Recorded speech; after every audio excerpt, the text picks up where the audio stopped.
Mez, where's Mez right now? Oh, there he is.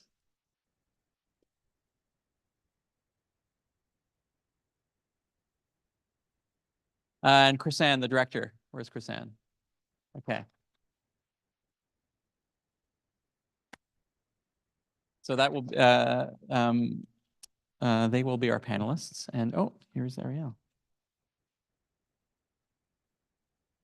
Hi, Ariel. It's Karim Bardeesy. Can you hear me? Oh, I should go over here, I guess.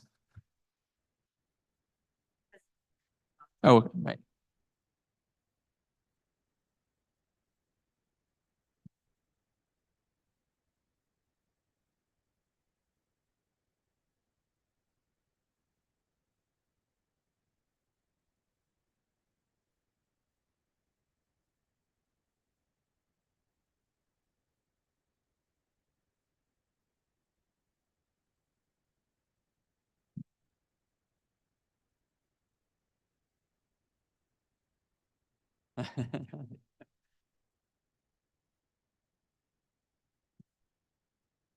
We're going to run a poll.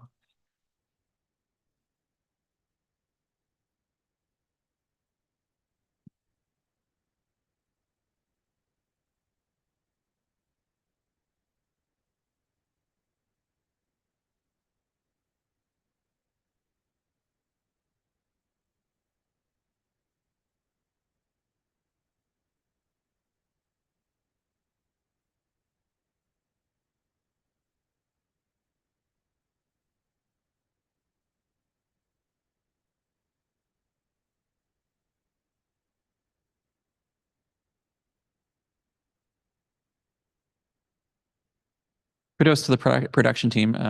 My kids, Jasmine and Patrick, their attention was seized for most of the screening. So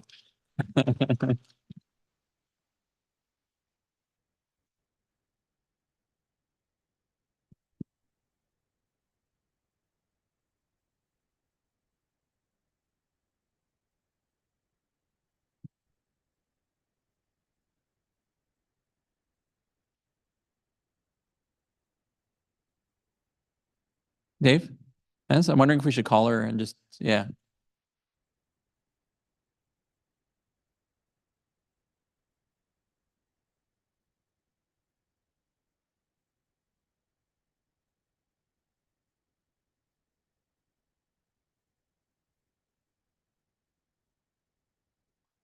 Oh, there we go.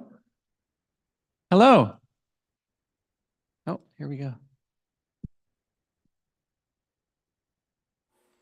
Hi, can you hear me? Hi. Yes, we can. Hi, Amazing. welcome, Ariel MP Kaibaga. Thank you so much for joining us today. I guess if I stand over here, if I do a little walk around, you can see the crowd.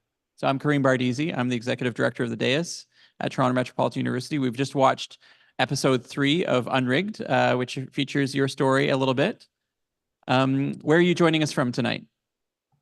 I'm joining you from London West, which is on the territory of the Anishinaabe, the Haudenosaunee, the Lenape, and the Thames of the First Nation. Okay, and so you're in your riding. I'm in my riding, yes. Okay. What's Yeah. happening And in you- Ottawa tonight? Actually, debate is over. So I was actually on house duty, and the house duty just ended not too long ago. That's one democracy reform coming out of the pandemic. We can participate virtually, which is Yes. pretty cool for to increase representation, I bet. Absolutely. Making Parliament family friendly. Yeah. And we are trying to have a family friendly event here tonight too. We'll start maybe just and I'm going to walk around. Randall, if I walk around, Ariel be able to see the crowd.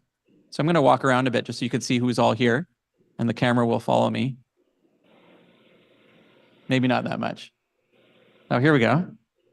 Okay. Does it do 360? I could see it follow you. Okay. Oh, I'm And gonna so do. far- I'm just gonna do this though. You're gonna be so no, don't touch it. Okay. All right. Okay. Okay. You can hear the never hear go you very outside. well. This is a lesson. Never go outside your lane. So there's a great crowd here. Our friends at Unlock Democracy and RaBIT are here as well. And maybe I'll just sorry.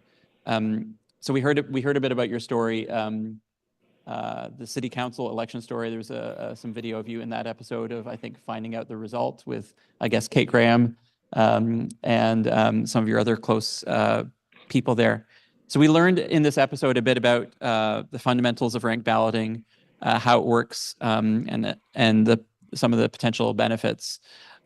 Maybe you could tell us how, when you decided to run, how did the fact that this was the way that the election is going to run, how did that change the way that you campaigned?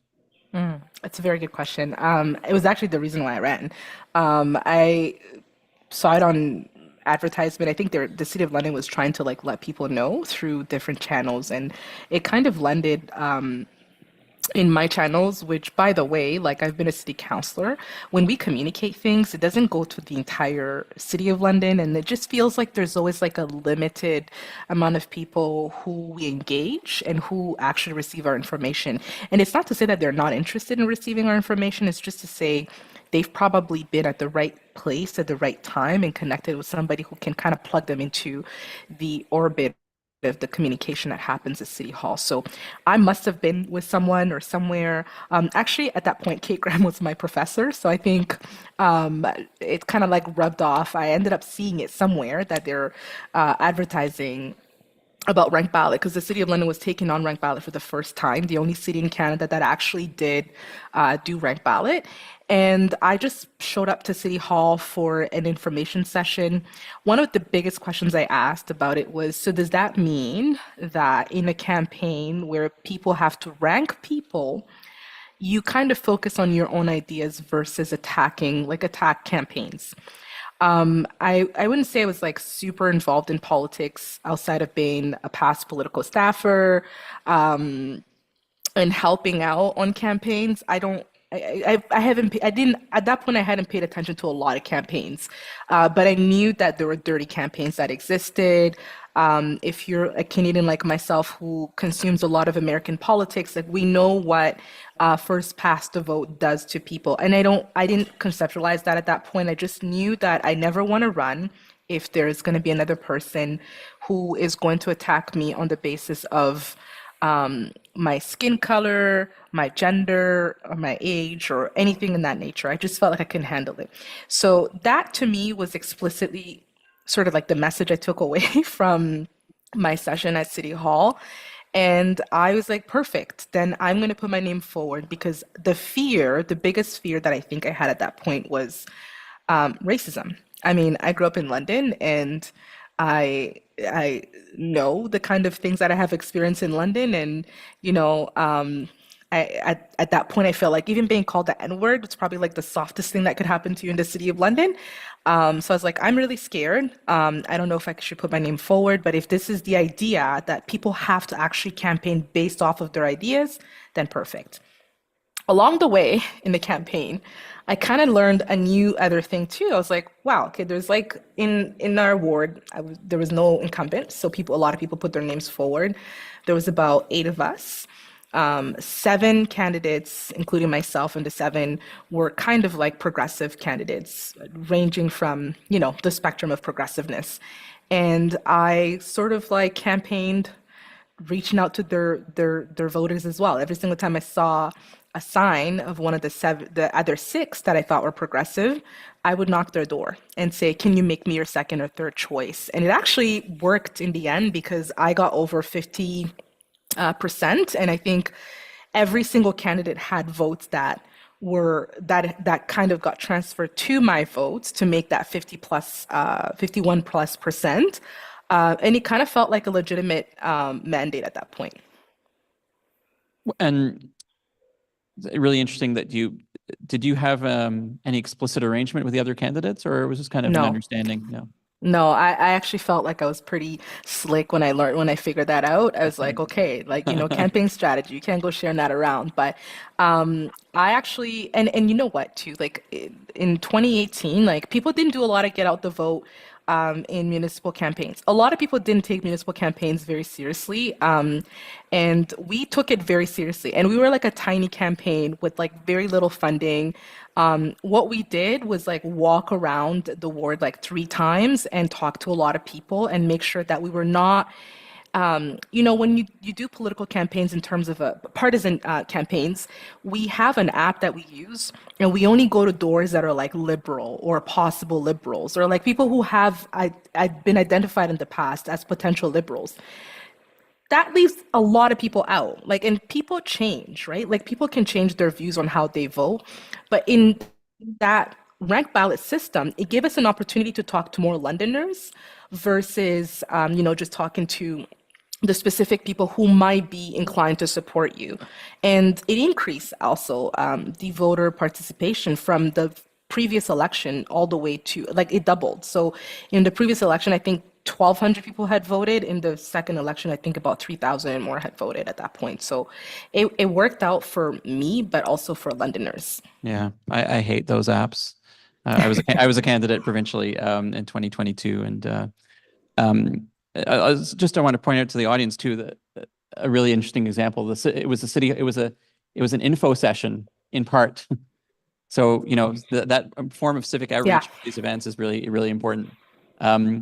Yeah, So but now, high key on improving the outreach in every single city. I think it's always easy to just talk to the people who, kind of go along with some of the proposals that the city makes. I think I would expand in making sure that every group that represents a specific community is being engaged, and they can find a way to mass communicate some of the stuff that the city is putting out. now maybe a couple just maybe harder questions and things to talk about. You're now in a more partisan place where I am. we don't have this system. So can you talk to us first as a candidate, what was it like campaigning in a first past the post election for the first time? You're about to do it for the second time, but talk to us about that and how it was different. Yeah, I don't think I've had like a lot of thought around like whether first past the vote or ranked ballot made a difference. I'm running with one of the most reputable party in the world. The Liberal Party of Canada is a very strong organization that has outlived many, many, many years, and including the Conservative Party. But I ran for the Liberal Party, so there was also that level of I would say recognition that comes with being with an established party. And this is like a selfish thing I'm going to say, but if there are any people of color in the room, they could relate to this. When I ran as a city councilor, it was my name. It was just Ariel Kayabaga, the girl in the yellow skirt. And when people needed to express everything, all the ism, it would come directly to me. And I think there was no wall. There was no protection wall for me. And I think for me in the party, I have very much appreciated the political partisan wall that protects me as a person. I mean, I had stalkers, I had death threats. We had City Hall security that was constantly concerned about me walking alone. And then now it feels like, unfortunately and fortunately, it all goes to the Prime Minister. So I'm like, in the grand scheme of it all, like layers protected from the misogyny, the racism, the hatred, comments and messages, and all the weirdos that come out of the woodworks. But first past the vote, got me elected with 36.8, I think. I'd have to check that to be factual, but I think it's around that range. Out of 70,000 people who voted, not great. I would have preferred to get 50% and more, but that's the result of having first past the vote. And I would say 2021 was my worst campaign. I really liked my campaign in 2018, partially because I was very innocent and young and naive, and very optimistic. And then the second campaign, I'd been in City Hall for quite some time. I'd experienced a lot of, ups and downs.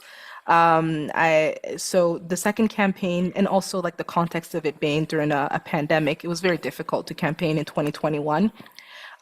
Since then, the political atmosphere has even more shifted even more. And I hope that there's going to be a lot of measures in place and infrastructures in place to protect women, young women, and women of color in campaigns. We have a last, we don't have much time with you. Do you have any last message for this pro-democracy audience that's gathered here today? Yes, I do. I know a lot of things have changed. I know, there's a lot of political fatigue. There's been so many elections. There's been so much overturn, including, Doug Ford taking away rank ballot, which I think would be so beneficial across every single municipal election. I think the way things are going, it is so hard to recruit people or to even interest people to run, but that is the purpose of it. If you think of it, the way to change a system is to make everybody so tired, so drained, so, focused on so many things that prevent them from participating in democracy. I think every single time I show up in the House of Commons, even when I feel like, am I really being effective? I still know that it's a big deal because it's a protest. And it's a protest to every single person who's going to make it so hard for people like us to run. And I think we need to do it. I really hope that in that room, there's going to be some MPs, some MPPs, and some city councilors, potentially mayors, and hopefully in the future, some prime ministers in the room as well. Thank you so much, Ariel Kaibaga, MP for London West. Best of luck in the forthcoming campaign. And thanks for spending some time with us this evening. Thank you so much. Have a good night.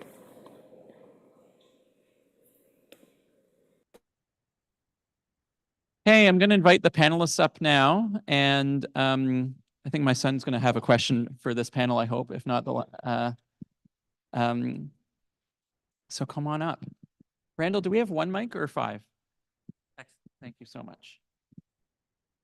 So as they're making their way on the stage, I'm just going to introduce them in turn.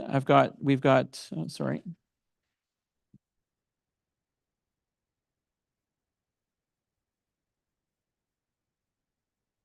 So starting on the far side there. Rebecca Chesley rather, is a co-chair of the Ranked Ballot Initiative Toronto. You saw her in the episode. Rebecca is a proud Annex resident, has done pretty much every job there is at the United Way of Greater Toronto, and is also a proud resident of the Annex. Welcome, Rebecca.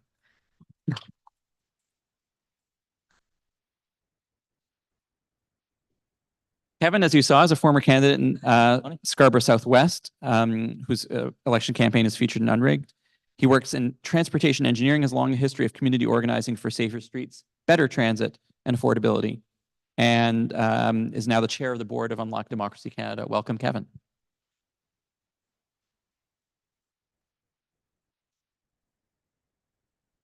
Chrisann Hessing is a documentary filmmaker and impact producer based in Toronto, and the director of this episode and series. Her work focuses on stories of community strength and perseverance, as we saw a few minutes ago. And she's passionate about using visual storytelling. We definitely saw that as a tool to educate, raise awareness, and inspire positive change. Welcome, Chrisann.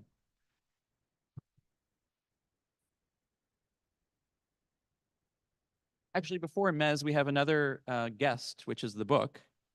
I think you should stand up the book. So there's the book. There's Teardown, which which was the basis and this work that Mez has been doing for so long, the basis of this series. We assigned this in our class, Making the Future, about 5 years ago, and helped inspire some change in some of my students who picked up the book and ran with it. So hello, welcome Teardown. And finally, Dave Meslin, do you want me to read your? I'll read this. Okay. Is the host of TVO's Unrigged, as you saw, and the author of Teardown, Rebuilding Democracy from the Ground Up. Dave has a long history of civic engagement, leading the change on everything from building bike lanes.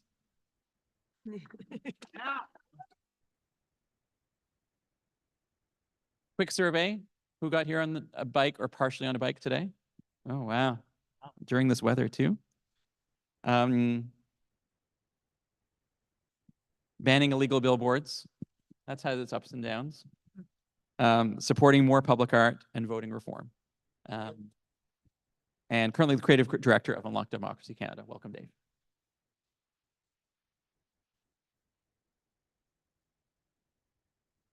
So maybe I'll start. I was encouraged to start with Chrisann. Tell us about your assessment of ranked ballots. What did you learn? Did you come out on a side after this journey? And we'll talk about PR as well.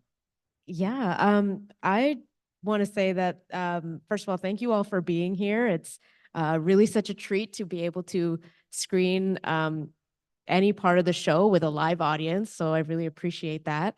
I want to say my journey getting into this show and into this space. I say I'm not a political expert, and I certainly wasn't when I started, but it was a great way to learn about the voting system, not only through the show, but through Dave.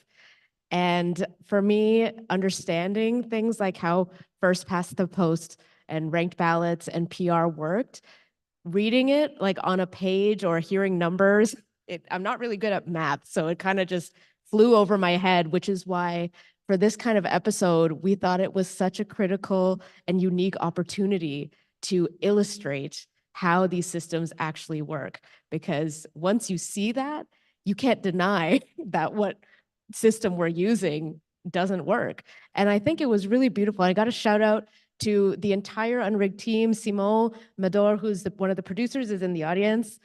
Dave Beta, the co-director, Kat Mills, and our animation team of Ramon and Jamie, who really thought outside the box in finding ways to illustrate the way the systems worked. But I know that the original analogy did come from Dave, the hockey and golf mayor analogy. So yeah, I think that it was such a benefit to be able to illustrate it in that way. And I really hope that that can be used as a tool to show people more about why this doesn't work. And just since we're so blessed to have a public broadcaster like TVO, TV Ontario, it's a jewel in this province, and there aren't many like it. With the broadcast online educational mandate, and poker is the gateway drug, but you can go so much farther. Rebecca, how did you get involved in this issue, and when did it click for you? I think it was deep in the pandemic. Actually, no, it was before that. Before the pandemic, I read Teardown. And then I was following RaBIT on social media, and it was during the pandemic, I was feeling very hopeless and frustrated. But lo and behold, RaBIT put out a call for new board members, and I thought, here's a chance to make a difference and be part of changing the system. The system stinks. I don't like it. So here I can actually feel like I'm contributing to making change. So I applied to join RaBIT, and there's a bunch of RaBIT folks here tonight, which is super, and met Kevin along the way. And that was sort of my entree into all of this. And so you joined during the pandemic, and after the provincial government had reversed, had changed the legislation. Exactly. So what is RaBIT? Where is RaBIT at now? And what's the plans for what could be a coming election? Where RaBIT is now is we keep working. So as Dave said in the show, 10 long, hard years of advocacy, that doesn't stop. We keep going. And we have to sort of have focus in two places at once. One is we want to continue to make sure that our Toronto City councillors that are being elected are supportive of a change to ranked ballots, if and when that's possible. So we continue to ask candidates for city council, will you support this change, so we can make sure that we've got folks on side sitting in those chairs and being those leaders when it comes time. And then the other part of our focus is at the provincial level and reaching as many people as we can to try and see if we can get the legislation changed. So we did it once. Let's see if we can do it again. Yeah. And maybe Mez, I'll go to you next because you and I kind of worked together when I was in the Premier's office in the 2014 to 2016 period. You were playing the outside game. I was playing the inside game, and helped get the Minister of Municipal Affairs. Now you had a longer list, didn't do all the things. And so talk to us about, and you've got some new voting reform projects that you personally are working on. I think Unlock is working on. Talk to us about, what's the state, this is an unsettled time where democracy itself is being questioned by a lot of folks, and including, the survey evidence shows us an increasing number of younger people. So what do you see out there, and what are you trying to do in this moment? Sure, yeah. And thanks for hosting this, by the way. Mm-hmm.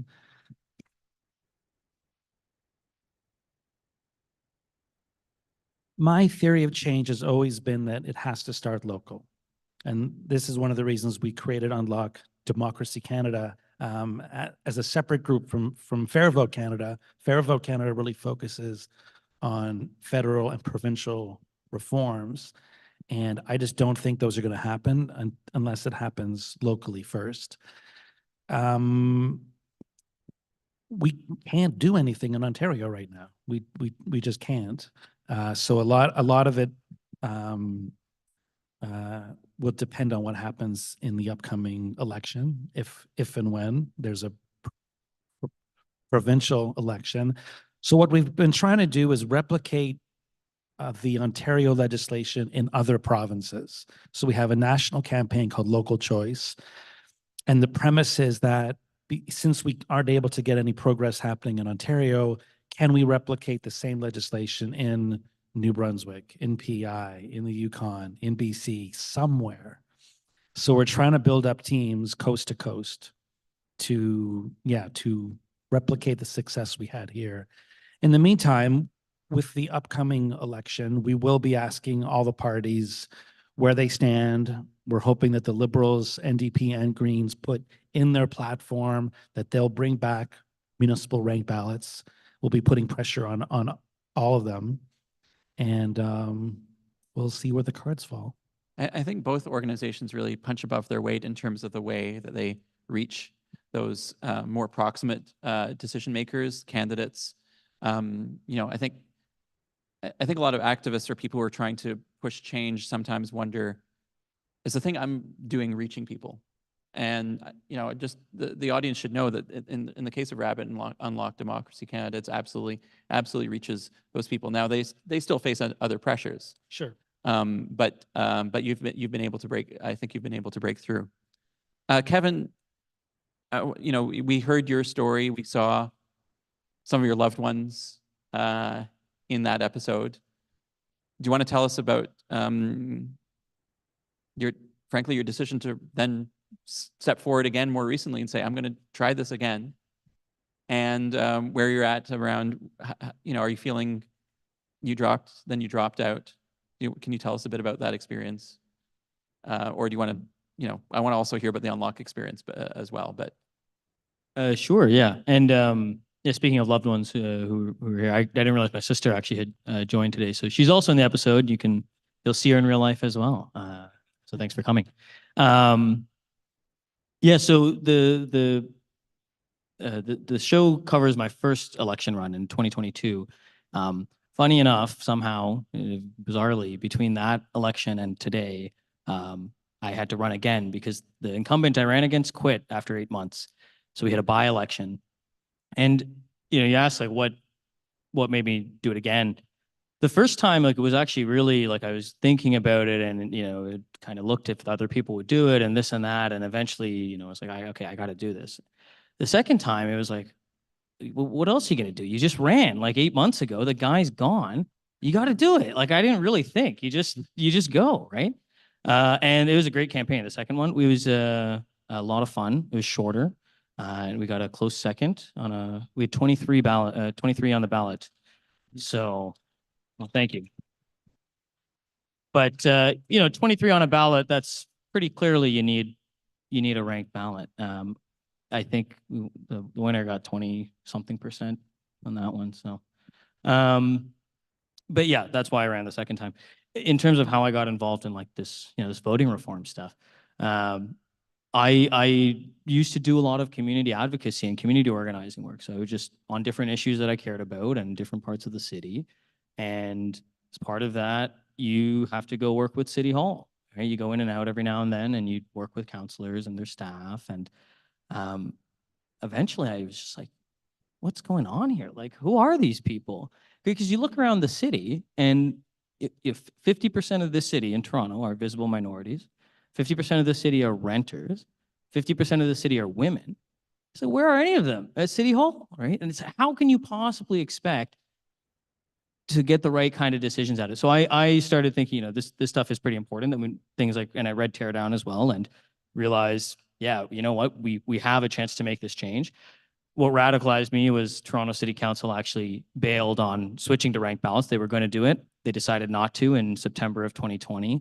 I was so upset. I was up all night just fuming. And because I just thought, I can't wait to see other people be able to run on these elections. So I wrote an op-ed for the Star and they somehow ran it for some reason. And next thing I know, I'm on the board of RaBIT and board of Unlocked Democracy. That was a month before Ford then banned them across the province. So it was a little bit of that's what kind of pushed me to say, I got to do something about it. These kinds of projects are really kind of grassroots driven. They don't have, I don't see a team of lobbyists roaming City Hall. But at the same time, like what are the main obstacles? In the episode, we heard about the people in power, but is there an active effort against these ideas? Or is it something else going on? Who are you asking? Yeah. There definitely was an active effort against ranked ballots at Toronto City Hall. It was led by Conservatives and City Councillor Justin DiCiano and people in, wasn't Ford's, it was pre-Ford, I don't know, some Conservative leader. They lobbied hard. They had booths at conferences. They had a website. It was keep voting simple. That was their slogan. And I don't know where the money was coming from, but they had resources. So yeah, there is an organized, but when we ran those referendum campaigns in Kingston and Cambridge, there wasn't a no campaign. We were up against no one. It was amazing. So, but maybe that's because they knew the ban was coming. I'm not sure.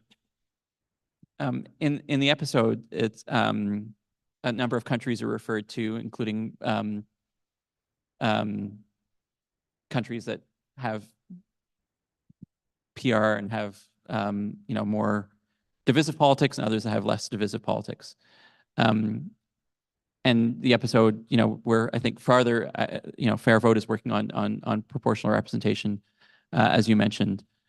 In this moment, and again, in this moment, I'm thinking in the last month, what have any of you revised any of your views on any of the ideas that you have, or have ideas around new ways to drive the ideas that you have? Again, open to anybody. We haven't really, at RaBIT, we haven't talked about a change of strategy. We've been sort of on the track that we are on now for a while, with the main obstacle being the provincial government. That hasn't changed. So our plans in that regard remain unchanged.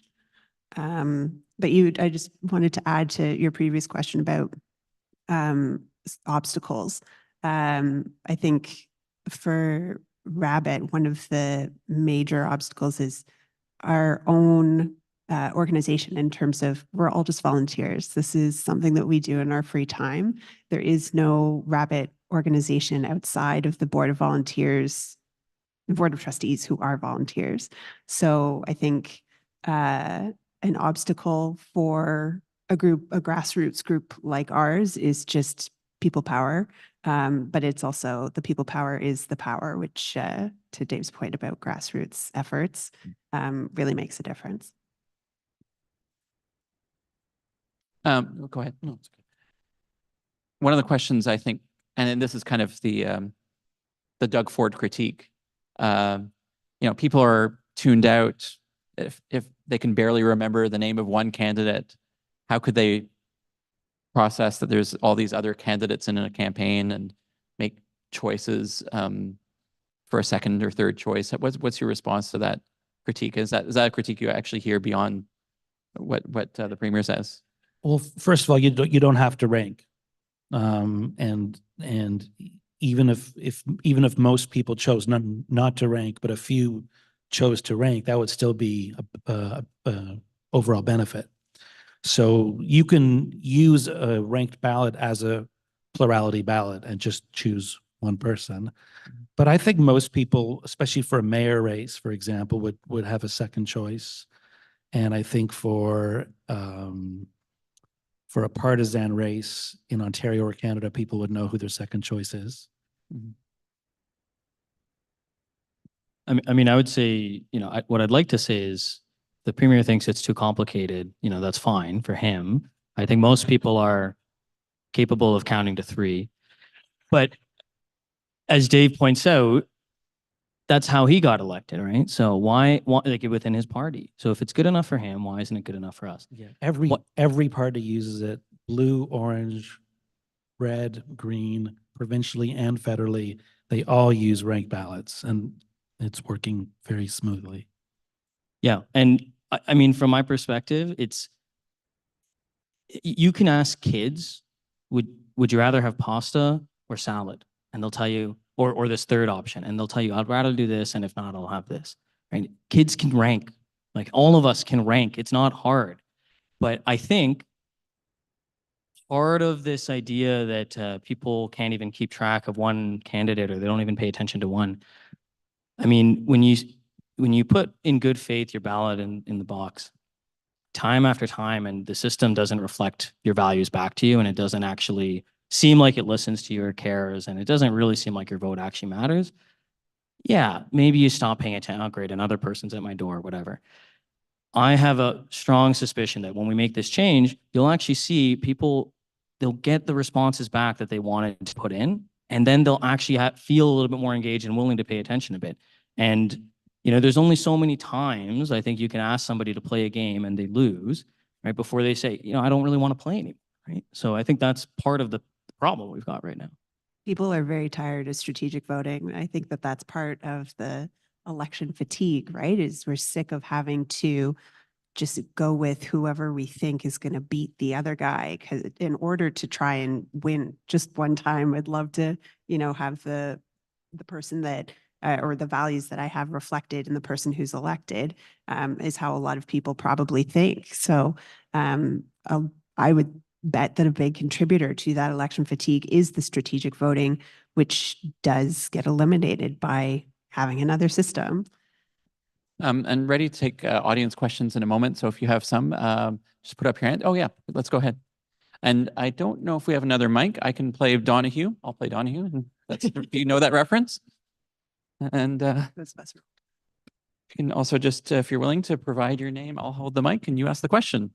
My name is Kerry DePaz, and we keep on referring to Doug Ford. He blocked the last attempt. But what do you think was behind Justin Trudeau? I believe it was a 2016 election, ran on the basis that he was going to free up marijuana and also do electoral reform. And at the end, that went away. What do you think was the dynamic behind that? He did the marijuana, but not the other one.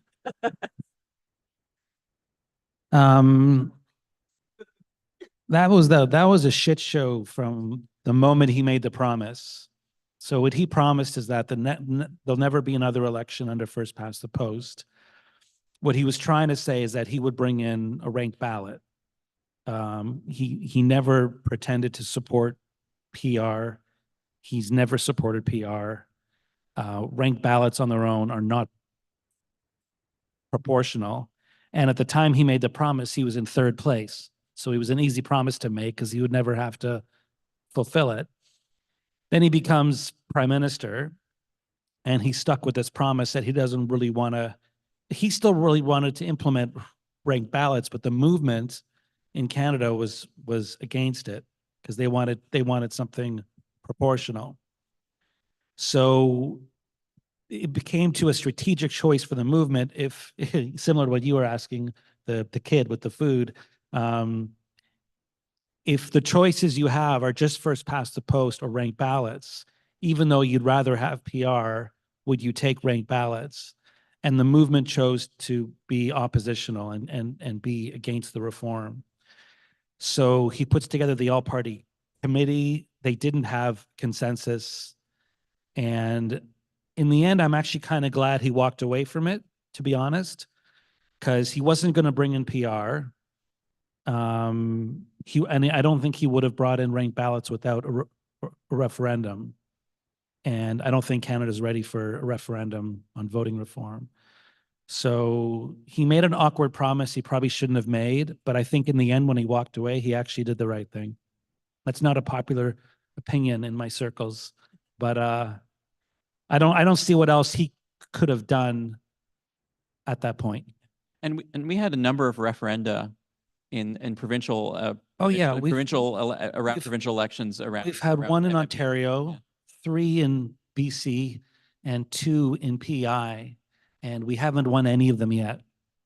Although in 05, we scored 58% voting yes in BC, but they had set the threshold at 60 to win.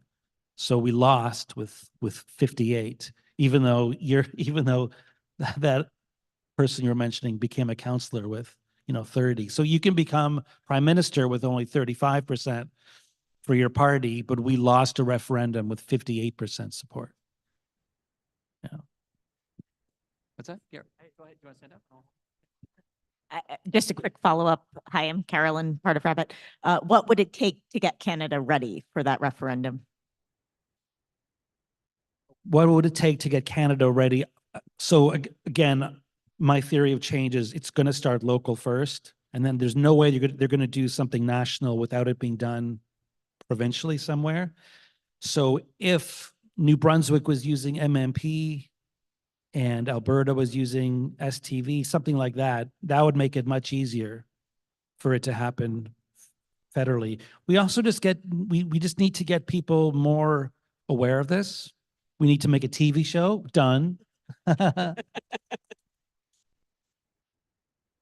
We need to hold more events like this. But I think if we can get change at the municipal level and get people used to using a different ballot and seeing how the count works, then they'll actually be angry when they see someone like Doug Ford becoming premier with only 40% support. They'll say, wait a minute, that's not how it's supposed to work.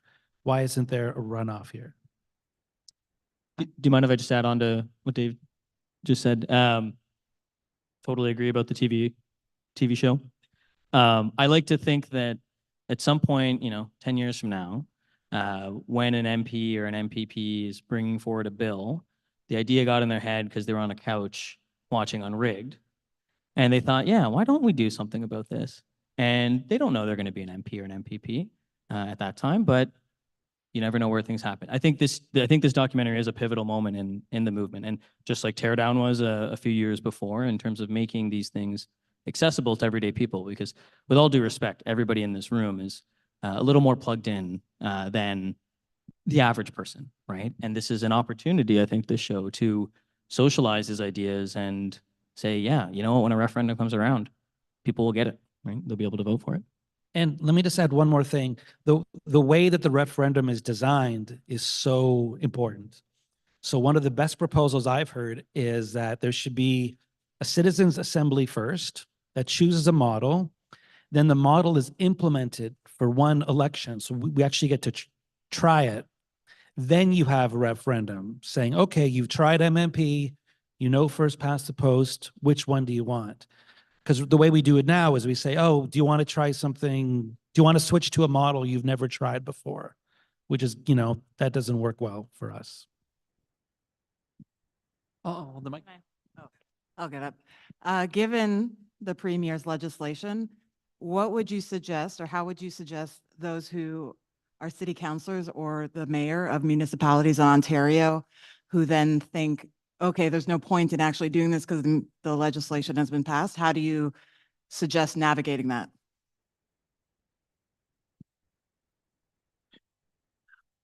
So part of what RaBIT is looking to do is work with other groups like ours that exist across the province, because there are plenty of others that want to see ranked ballots restored as a choice for municipalities in Ontario, where we want our municipalities to write to the provincial government to try and convince them that they should change their minds. So that's one piece of it for us. Another piece is we continue to collect petition signatures and to make as much noise on social media as we can, and try to demonstrate that there is a critical mass here of people in Ontario who want for their municipality to have a choice here, because that's what was taken away, is choice. It doesn't mean that just having the legislation in place doesn't mean that a municipality has to use ranked ballots, but giving the choice back to those municipalities that want to is important. So, we continue to try every angle in that we can. One of our members was at the Association of Municipalities of Ontario conference a little while ago, talking to folks who work in other municipalities across Ontario and talking about ranked ballots and electoral reform. So we look for every corner and inroads we can make with the provincial government to show them that this isn't a fringe idea, and they should change their minds. I mean, I did want to add to that 10 years ago, the situation we were in is not much different than it is now. Before, I know it sounds bad for, banned cities from choosing their electoral systems, but that was just the reality we had before. Cities can only do what the province lets them do. And it took organizing and getting councils and other people to ask the province to actually, can you let cities make their own choice? And that had to come forward before that change could then be adopted by, say, London City Council. So it's not like we could always do this and then we've kind of gone back. We're just back to where we were a while ago. And the way that happened was we asked, and eventually the provincial government said, sure, you can pick for your local area what you want to do. So it's going to come back eventually. You just have to don't give up asking, right? We have to keep working. Yeah. And this government has backed down on a number of different things. Don't be shy about standing up to a bully, Hey guys, thank you. It strikes me that when we are looking at a ballot in there, even when it's first past the post ballot, we don't know how people would have voted under ranked ballot. And I know we have legislation that says that we can't have that right now. Is there a point of pushing for us to have a ballot where you put in a ranked ballot choice without that actually being the thing that's counted? So that way we know how people would have voted. Is that a potential fringe thing that you could push through so that people have both the experience of filling out a ranked ballot, but also us potentially seeing what that would look like without it being counted legislatively? So having a ranked ballot, but it doesn't count kind of thing. I don't know. I've never thought about that. We know that one small-ish but important victory over the past couple of years was the City of Toronto had to make a decision about the voting machines that are used for our elections, and the machines, they decided to purchase their own and not just to use the Ontario government's on loan when it's time for elections here. And the machines they purchased are capable of counting a ranked ballot. So that's good. Yay. Makes it a lot easier if we don't have to do things like ask people to go back to polls over and over again, but just, mark 1, 2, 3 and feed it through the machine. I don't know. Maybe Dave, if you've got any experience with this kind of thing, I could just see it creating a really awkward situation where Bob wins, but everyone knows that Jeff or Sally should have won. And then Bob doesn't really feel like he has a real mandate. I think you'd have trouble convincing a council to do that. But to answer your question, there's nothing technically that prevents a municipality from using a ranked ballot, but as long as they didn't actually transfer any of the votes. Yeah. I think we used a ranked ballot for the title of the show, didn't we? We might have. So that was also a great way to see just how it works.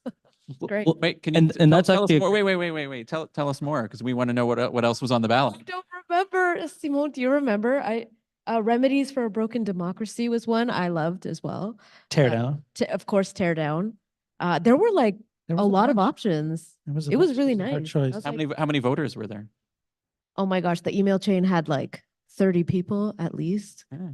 I remember seeing a lot of emails. Everyone who you saw in the credits. Yeah, everyone who worked on the film. It was really cool. Very democratic process. That's awesome. Can I just add one thing to what Chrisann, just what you're saying? I mean, I love the spirit of it. The one of the campaigns that Unlocked Democracy is also pushing, not just local choice. Every one of us is involved in organizations and groups that have to vote, right, on things like titles for your documentary series. Maybe not all of us, but like I realized afterwards, the first place I actually got exposed to a different voting system was my university student union. We didn't use first past the post. And then I graduated and came into the real world and I thought, what the hell is this, right? Like we can do this as students, but you can't do this in your real, democracy. And I think if you want to experience it, one of the campaigns that Unlock Democracy is pushing for is get your condo association to switch, get your student union to switch, get your Rotary Club. Any of these organizations, if people get to experience it, that is the single best thing you can do to them, have them say, why aren't we doing this with our real democracy? And so that's another opportunity, even if it's not in a makeshift election, to do it in day-to-day life, right? Hi, everyone. My name is Brock. I work at the Stop Community Food Center. And I'm just curious what you think specifically for city council elections, like what you went through, where, for example, there's 23 different candidates running. What you would think of something like a runoff, where the top two, like a runoff election, where the top two run against each other, so that at least the winning candidate would get 50% plus one. I believe they do that in France and in some other countries. So the ranked ballot allows for exactly that. When you have a ranked ballot and everyone ranks their choices, 1, 2, 3, on the first count, if no one has 50, you take the candidate with the least. You don't have to ask voters to come back. So in France, they come back and have a second round. The beauty of the ranked ballot is you don't have to, because you already have that information. The candidate with the fewest votes gets eliminated, and every ballot just gets transferred to the second choice. And you keep doing that until someone has a majority. So it's actually a more efficient way of doing it. And it's better because you don't just have the top two. You have, because sometimes the winner is actually the person who came in third or fourth or fifth on the first count. So I would say that the France model is inferior to using a ranked ballot. I would agree. And like in terms of talking to people and explaining the change that we're looking to make, when I represent RaBIT and talk to folks, explaining marking 1, 2, 3 on your ballot, and you don't have to come back. You never have to come back. Like that is beneficial. That most people are like, that's great, because they don't want to do the France thing. They don't want to have to come back for a second time. Dave, is there another name for ranked ballot voting? Yeah, it's often called an instant runoff voting, because it gives all the same benefits of the top two, but with even more benefits. 5 more questions. 6 maybe.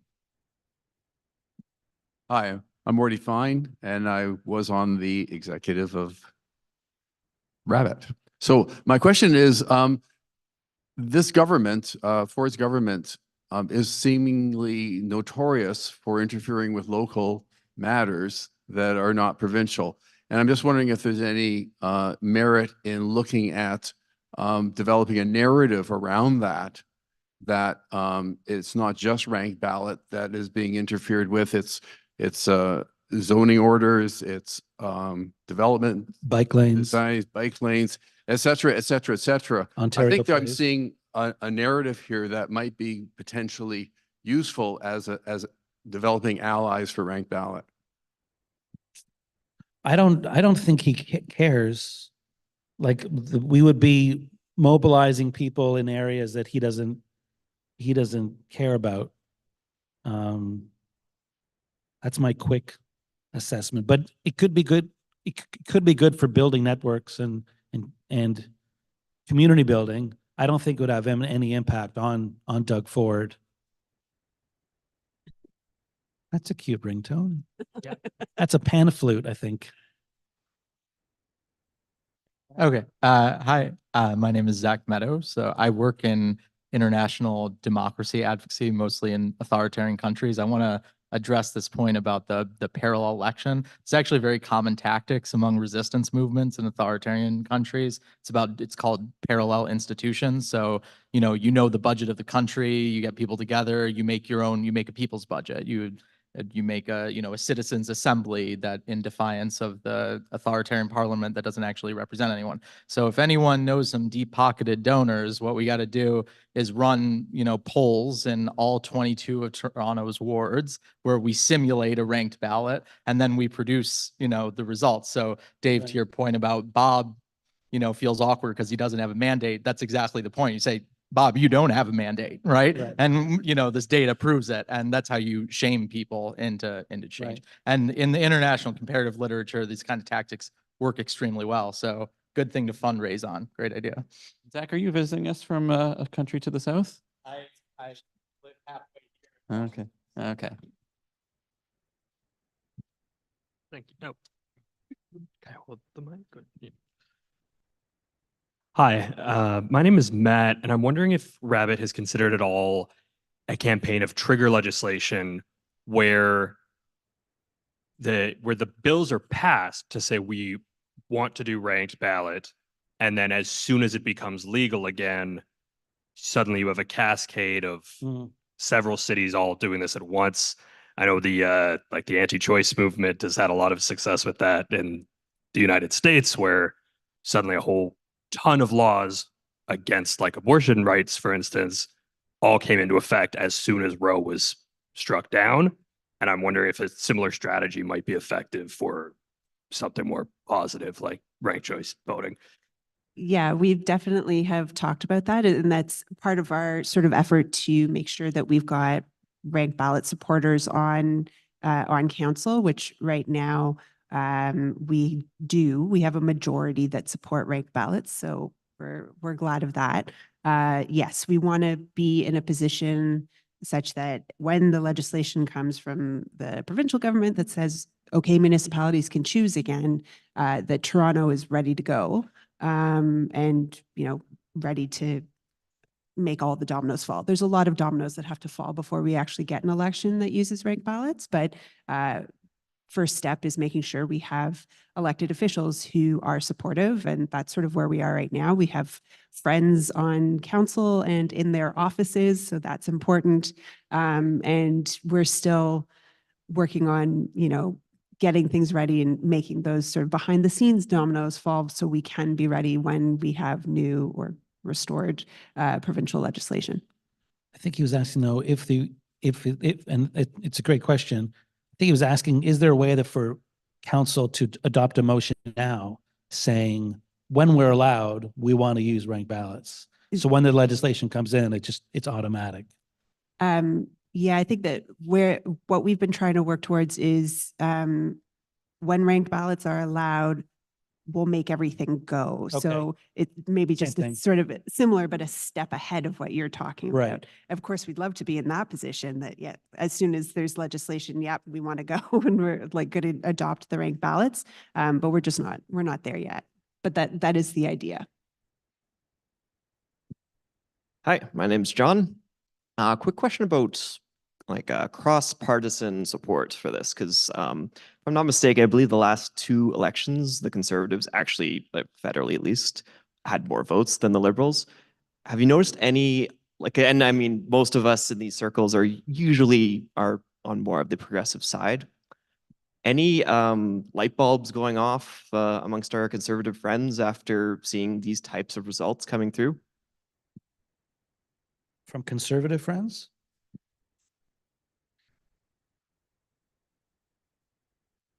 Conservatives have been pretty unanimous as far as I know. The other parties are quite mixed in terms of support for ranked ballots or PR. The Liberal Party in particular is very mixed. You've got ardent PR supporters, and then ranked ballot people and first past the post supporters, all within the Liberals. The NDPs have really put themselves behind MMP as their system of choice. The Greens are pro PR, but haven't aligned with a particular model. But the Conservatives aren't really that mixed. They just seem to be uniformly against reform, sadly. One thing I just want to add is an experience that I had after working on this show, and you know, everything that I learned about it. The first thing that I wanted to do was just talk to people in my circles and my family and friends groups about what I've learned. And you know, we're so divided these days that I realized that right off the top, just sharing everything that I've learned, there's a wall there. And you know, it actually led to the film that I'm making right now, which is addressing polarization and finding ways to start the conversation with people who think differently than you. And what I'm learning is there are so many just things that we need to remember when it comes to having conversations with people who disagree with us.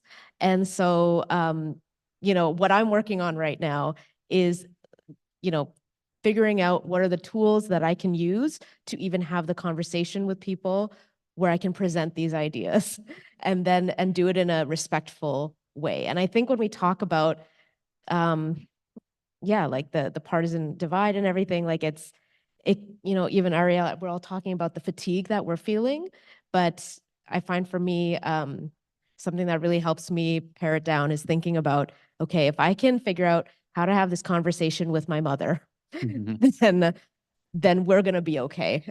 So yeah, it's kind of a bigger reflection on what you're saying, but I think trying to find ways to better disagree with each other could really help move this forward. A last question for me. So much of politics right now is about affordability, what people can get delivered to them from government. Where do we have space in that for democracy? How do we get people excited in this moment about some of these ideas when it seems like so much of the politics is not about these ideas?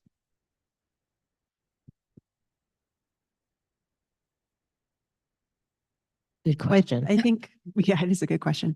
From my perspective, as I said in the show, and as I talk to people about the benefits of ranked ballots, having leaders who reflect us. So to Kevin's point about what city council sort of looks like and reflects of the larger Toronto community, that to me is really important. And I think that that's the space that comes to mind for me is, don't you want people who are going to advocate for those ways of making life more affordable or whatever the issue is that you have, you as an individual voter? Don't you want people who look, think, and talk like you to be representing your ideas in those rooms? Because you're not there, but people who have similar voices can be, if we make changes to how we elect the people who get put into those rooms.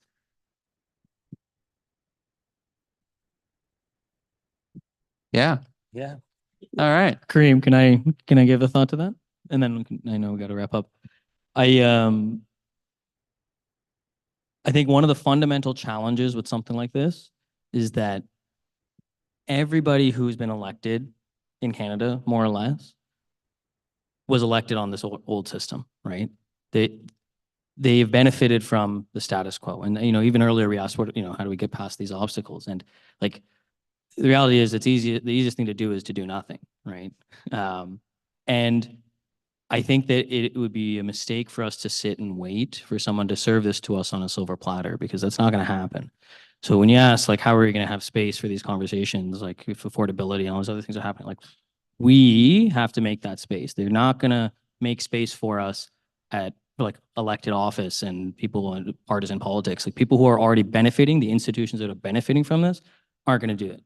It has to be, like Dave said at the end of the episode, everyday people like us that are talking about it amongst ourselves, like that is where the space to do these things comes from. And you can connect it to these issues as Rebecca suggested, but I hope all of you appreciate like you get to make that space. And when enough of us make that space and actually force that issue, eventually we're going to win. Like I know that we will. Well, we have a mighty room here that's really, I think, committed to these issues, and we have 4 mighty panelists: Rebecca, Kevin, Chrisann, Mez, Dave. Thank you so much for your work in this and for getting this out to such a wide audience. And I know it's not the end of this journey for any of you, and so thank you so much.